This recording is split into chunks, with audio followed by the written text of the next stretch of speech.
भूमध्य सागर में भारतीय नौसेना के रास्ते में रोड़ा डालना और भारत को धमकी देना अब तुर्की की सबसे बड़ी गलती बन चुका है। जो तुर्की अब तक भारत को धमकी दे रहा था, भारतीय युद्धपोतों को भूमध्य सागर से वापस जाने की हिदायत दे रहा था, अब वही तुर्की के हौसले पस्त हो चुके हैं। बल्कि उल्टा वही तुर्की अपनी नौसेना को बैकफुट पर ले जाने को मजबूर हो चुका है। भारत ने तुर्की के साथ सिर्फ 12 घंटे के अंदर वो किया है जिसकी उम्मीद ना तो तुर्की को कहीं थी और ना ही तुर्की का साथ देने वाले सऊदी अरब को थी। लेकिन भारतीय नौसेना ने अब आखिरकार तुर्की को उसकी औकात उसकी जमीन पर ही दिखाने का काम कर दिया है। दरअसल भारत के INS त्रिकंद को लेकर के तुर्की ने बड़ा बवाल मचाया था, जिसको लेकर के तुर्की लगातार भारत को अल्टीमेटम दे रहा था। तुर्की ये कह रहा था कि अगर भारत ने अपने INS त्रिकंद को वापस नहीं लिया तो उसके बाद जो अंजाम होगा उसे भारत खुद समझे, भारत भुगतने के लिए तैयार हो जाए। लेकिन इसके बावजूद भारत ने अपने INS त्रिकंद को ना तो भूमध्य सागर से वापस लिया, बल्कि अब जो हुआ है उसके बाद तुर्की के होश उड़ चुके हैं। इतना ही नहीं, इस खबर के सामने आने के साथ ही पूरे भूमध्य सागर में मौजूदा मुस्लिम देशों के होश उड़ चुके हैं। मुस्लिम देशों के संगठन को एक बहुत बड़ा झटका लग चुका है, क्योंकि उनका आका कहा जाने वाला तुर्की भारत के सिर्फ एक वार से पूरी तरीके से थर-थर कांपने लगा है। और हाल यह बन चुका है कि जो तुर्की अब तक भारत को धमकी दे रहा था, वही तुर्की एक ही झटके में भारत की बातें भी मान चुका है और भारत के लिए भूमध्य सागर के रास्ते को खोलने पर भी मजबूर हो चुका है। बल्कि हाल तो यह है कि तुर्की की नौसेना बैकफुट पर जा रही है। भारत के INS त्रिकंद को अब तक ये घेरने की साजिश चल रही थी, लेकिन शायद वो ये भूल गए थे कि भारत के पास हमेशा एक के साथ एक प्लान बी भी होता है। और आखिरकार भारत ने अपने उसी प्लान बी को इंप्लीमेंट करके इस वक्त तुर्की को उसकी जगह पर ही ऐसी मार दी है कि आखिरकार तुर्की के होश फाख्ता हो चुके हैं। दरअसल भारत ने एक दो नहीं बल्कि INS त्रिकंद से एक के बाद एक 3 ब्रह्मोस मिसाइल दाग दी। और यह ब्रह्मोस मिसाइल ना सिर्फ तुर्की के लिए थी, बल्कि यह ब्रह्मोस मिसाइल सऊदी अरेबिया को भी सीधे निशाना बनाने वाली थी, जिसके चक्कर में अब सऊदी अरेबिया तो गया ही गया, साथ साथ तुर्की उसको बचाने के चक्कर में आका बनने की कोशिश में बुरी तरीके से फंस चुका है। इतना ही नहीं, अब भारत का एक्शन INS त्रिकंद ने असली ताकत द डिस्ट्रॉयर क्यों जो कहा जाता है, यह भी इस वक्त भूमध्य सागर में पूरी दुनिया को दिखाने का काम किया है। क्या है पूरी खबर, क्या पूरी अपडेट इस वक्त निकल कर क्या रही है? भारत ने एक के बाद एक 3 ब्रह्मोस किस कदर से दागी है और किन किन जगहों पर दागी है वो भी बताएंगे। साथ ही भारत के INS त्रिकंद को लेकर के हो रही एक्सरसाइज को लेकर के भी जो बड़ी खबर आ रही है उस पर भी बहुत अहम चर्चा करेंगे। लेकिन उससे पहले अगर अभी तक आपने चैनल को सब्सक्राइब नहीं किया तो चैनल को सब्सक्राइब कर लें, बेल आइकन को जरूर दबा लीजिएगा ताकि इससे जुड़ी खबर अपडेट आप तक सबसे पहले पहुंचती रहे। और दोस्तों, सबसे पहले तो भारत की जय हो विजय हो। एक बार फिर से भारत ने पूरी दुनिया के सामने 41 सालों के बाद नल्ला पाक को ऐसे हराया है कि वास्तव में जो इशारे इस मैच को लेकर के शुरू से किए जा रहे थे उनके ध्वस्त कर दिए हैं, रिकॉर्ड भी और इरादे भी।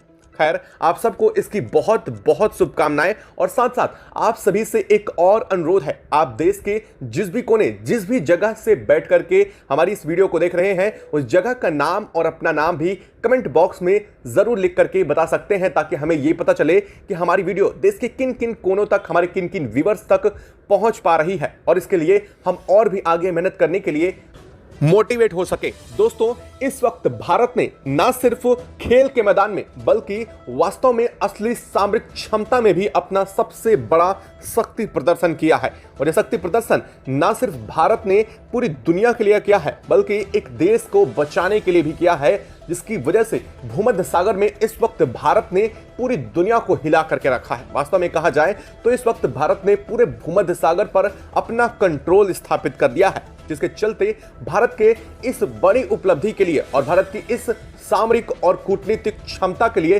कमेंट बॉक्स में एक जय हिंद तो जरूर बनता है। दोस्तों, तुर्की ने भारत को 18 घंटे का अल्टीमेटम दिया था। तुर्की ये कहा था कि अगर भारत अपनी INS त्रिकंद को यहां से नहीं हटाता है तो वह उसे ध्वस्त कर देंगे। उसके बाद जो होगा उसके लिए भारत स्वतः जिम्मेदार होगा। भारत के परखच्चे उड़ाने की कस्में खाई जा रही थी, पीठ पीछे भारत के खिलाफ गुटबाजी चल रही थी। जो सऊदी अरब अब तक अकेला खड़ा था, जो सऊदी अरब अब तक भारत के सामने गिड़गिड़ा रहा था, वो सऊदी अरब सिर्फ एक देश तुर्की का साथ मिलने के साथ ही फिर से फड़फड़ाना शुरू हो चुका था। उसे लगा कि तुर्की का साथ मिलने के बाद अब भारत उसका कुछ भी नहीं कर पाएगा, लेकिन भारत ने वास्तव में वो किया जिसकी उम्मीद जरा सा भी अब सऊदी अरेबिया को नहीं थी, क्योंकि भारत ने उसका सपोर्ट करने वाले तुर्की के ही सबसे पहले ऊपर ठिकाने को उसे लगाने का काम किया है। भारत ने कहा चलो ठीक है, सऊदी अरब तो बाद में सही, पहले तुर्की को ही ठिकाने लगा देते हैं। और इसीलिए 18 घंटे का अल्टीमेटम जिस तुर्की ने दिया था, अब वही तुर्की को उल्टा भारत ने ही 12 घंटे का अल्टीमेटम दिया था। भारत ने साफ कहा था कि अगर 12 घंटे के अंदर अंदर तुर्की अपना एक्शन नहीं लेता तो इसके बाद जो होगा उसके लिए तुर्की खुद जिम्मेदार होगा। और भारत ने किया भी कुछ वैसे। भारत ने एक दो नहीं बल्कि एक के बाद एक INS त्रिकंद से 3 ब्रह्मोस मिसाइल दाग दी। और इन ब्रह्मोस मिसाइल की दिशा कोई और नहीं बल्कि तुर्की की वाटर टेरिटरी पर निशाना बनाते हुए किया गया। और ये भारत की अब तक की सबसे बड़ी कूटनीतिक चाल का परिणाम था। दोस्तों, भारत को लगा था, तुर्की को लगा था कि भारत ऐसा कुछ नहीं करेगा, भारत उसके गीदड़ भभकियों से डर जाएगा और भारत इससे डर करके अपने जो सिप है, जो INS त्रिकंद को भारत ने उतारा है, उसे वापस ले लेगा। लेकिन शायद वो भूल चुका था कि भारत एक प्लान के साथ नहीं बल्कि भारत कई प्लान के साथ वहां पहुंचता है। दरअसल भारत ने दूसरा प्लान अपना ईरान के रास्ते तैयार किया था। भारत को पहले से पता था कि कुछ ऐसा भूमध्य सागर में जरूर होगा, जिसके चलते भारत ने एक दो नहीं बल्कि 4 युद्धपोतों के लिए रवाना किया था भूमध्य सागर के लिए, जिसका एक युद्धपोत भारत का पहले से ही 2 युद्धपोत ईरान में मौजूद थे और तीसरा भारत का युद्धपोत नॉर्थ अटलांटिक ओशियन के एक हिस्से पर मौजूद था, जिससे मेडिटेरियन सी की दूरी महज 500 नॉटिकल माइल थी। अब आप खुद समझिए, 500 नॉटिकल माइल्स बिल्कुल दूर नहीं है, ये बिल्कुल भूमध्य सागर की एंट्री गेट के पास ही मौजूद था। यानी कि यूं कह लीजिए कि जिस जगह को भूमध्य सागर की कुंजी कहा जाता है, जिब्राल्टर को, उसी जगह पर भारत ने इन्हें खड़ा करके तैनात कर रखा था। और जैसे ही तुर्की की तरफ से भारत को अल्टीमेटम मिला, भारत समझ गया कि अब वक्त आ चुका है कि जो तुर्की ने भारत के साथ गद्दारी की थी ऑपरेशन सिंदूर के समय, जो हमारे पड़ोसी और या फिर यूं कह लीजिए भारत हमारे दुश्मन मुल्क को ड्रोन सप्लाई करके भारत को उसका बदला लेने का वक्त मिल गया। जैसे ही भारत की नौसेना इस जगह पर पहुंची, भारत ने वार्निंग सीधा दिया। भारत ने कहा तुर्की अपनी नौसेना को पीछे हटाए। अगर तुर्की ने भारत के लिए मेडिटेरियन सी का रास्ता नहीं जाने दिया, यानी कि भारत को जाने वाला जिस रास्ते भारत को गुजरना था, अगर वो रास्ता नहीं छोड़ता है तो तुर्की के ऊपर भारत का एक्शन इसके 12 घंटे बाद होगा। और दरअसल भारत ने उससे पहले ही 3 ब्रह्मोस एक के बाद एक दाग दी। हालांकि तीनों ब्रह्मोस ने एक के बाद एक सभी निशानों को पूरी सटीकता के साथ हिट किया और जैसे हिट किया, तुर्की में अफरा तफरी मच गई। तुर्की को लगा कि भारत किसी भी एक्शन मोड में जा सकता है, इसके चलते भारत ने सीधे कहा कि अभी तो भारत ने सिर्फ 3 ब्रह्मोस दागी हैं, लेकिन अगला एक्शन भारत का बिल्कुल सटीक जगह पर होगा। आप सटीकता को अंदाजा पहले से ही लगा सकते हैं। तुर्की को जैसे ही बात की भनक लगी कि भारत एक दो नहीं बल्कि एक के बाद एक 4 सिप यानी 4 अपने युद्धपोतों को भेज रहा है, उसके बाद तुर्की तुरंत बैकफुट पर आ गया। वो तुर्की जो ये कह रहा था कि भारत अपनी नेवी की अपनी युद्धपोत को वापस ले ले, वही तुर्की उल्टा अपनी नेवी को पीछे खींचने पर मजबूर हो चुका था। तुर्की ने एक के बाद एक अपने 3 नेवल शिप को वापस बुला लिया और वापस बुलाने के साथ ही कहा कि इसको लेकर के वो हम भारत से बाद में निपटेंगे। हालांकि गीदड़ भपकियां दोस्तों अभी भी खत्म नहीं हो रही हैं। जैसे ही तुर्की के हाथ पांव सुन्न हुए, तुर्की ने तुरंत अपनी ना तो सिर्फ नौसेना को पीछे किया बल्कि भारत के लिए रास्ता भी खोल दिया।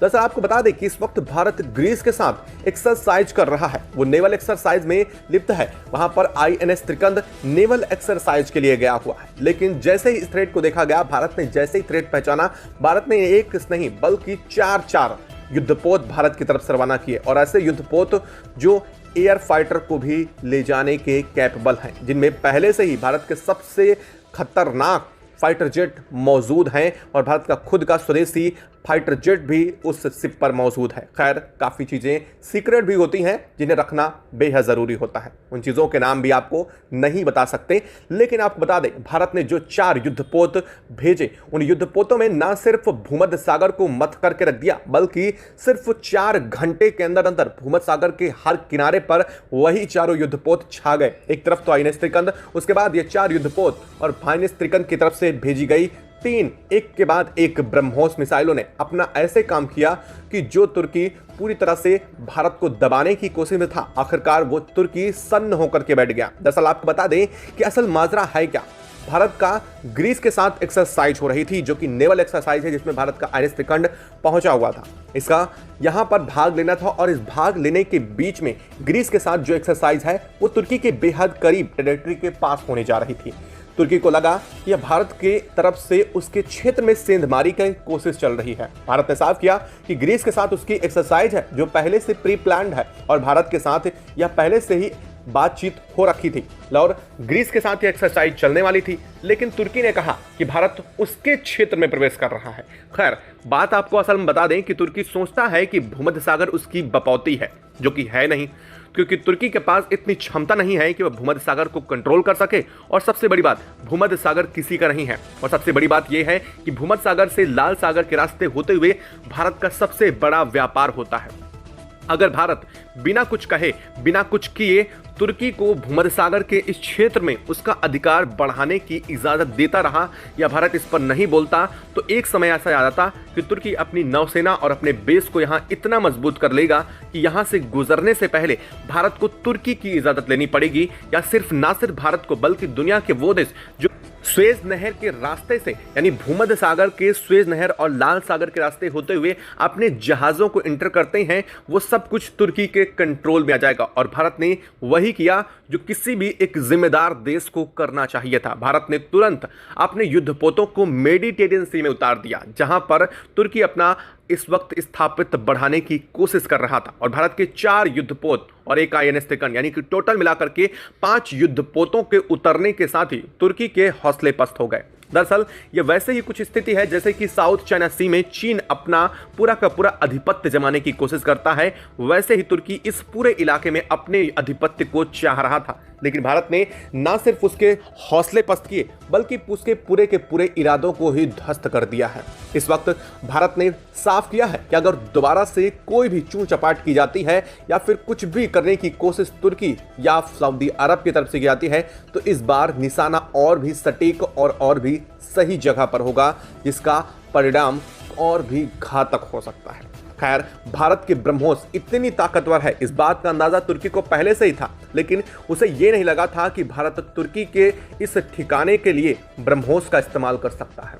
लेकिन अब जहां एक तरफ भारत तुर्की के ठिकाने को इधर भूमध्य सागर में तबाह कर रहा है, तो वहीं दूसरी तरफ भारत यूनाइटेड नेशन में भी तुर्की और सऊदी अरब को कहीं का नहीं छोड़ रहा है। भारत ने एक के बाद एक तुर्की और सऊदी अरब के ठिकानों को पूरी तरीके से निशाना बनाते हुए बड़े एक्शन लिए हैं। भारत ने साफ किया है कि अब ना तो भारत यूएन में चुप रहने वाला है और ना ही भारत सामरिक दृष्टि से। एक तरफ तो विदेश मंत्री एस जयशंकर को दुनिया चुप कराने पर लगी हुई है, लेकिन हाल ये बन चुका है कि शेर कभी चुप नहीं होते हैं।